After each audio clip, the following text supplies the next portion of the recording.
because this is the first time that I'm gonna have a production number with FHM in Boracay. And I'm really thankful to be here kasama ng mga super sexy at nagagandahang mga girls, which are also my friends. So yeah, thank you. Ako naman, I'm excited naman syempre because last year during the Bikini Heaven was my first shoot for the FHM cover. So hindi ako nakasama. Parang it brings back memories. For my second time being in Boracay, for FHM pa rin. This is my first Bikini Heaven, so I'm a bit nervous. I'm opening the show tonight, so I'm really scared. I'm just trying to remember the steps. Watch out for her dance number. It's gonna be really sexy. Kami ni Diana, tonight wallflowers lang kami kasi wala kaming gagawin, ramp lang kami. And of course, excited ako, kagaya nila kasi it's my first time. The first time was to do for Boracay and magra-round ako and sana naman maging okay, maging sexy at matutuwa naman yun.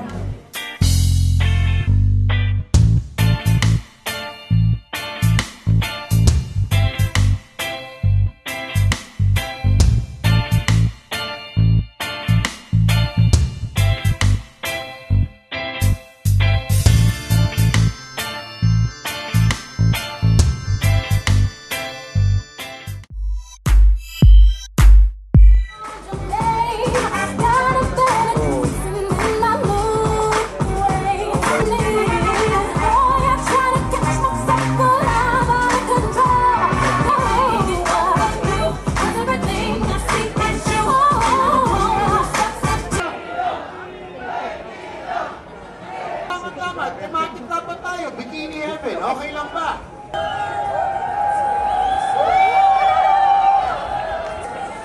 Wow! The sky fell on me, and I decided you look well on me.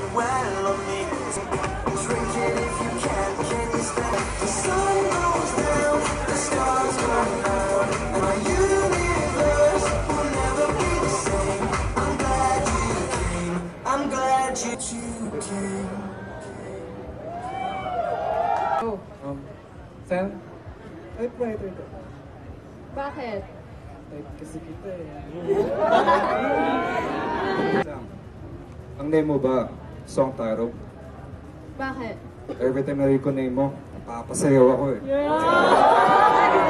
I was wondering what to wear tonight. I was actually having a hard time. So, would you mind feeling my top right now?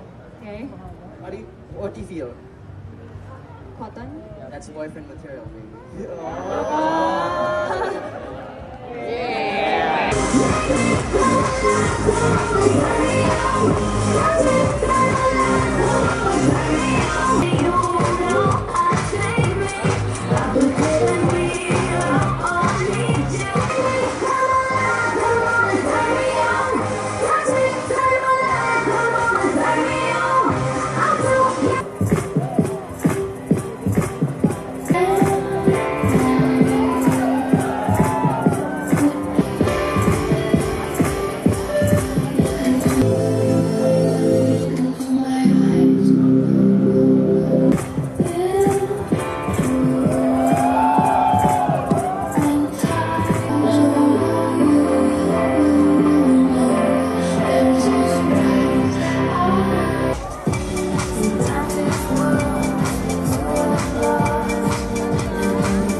I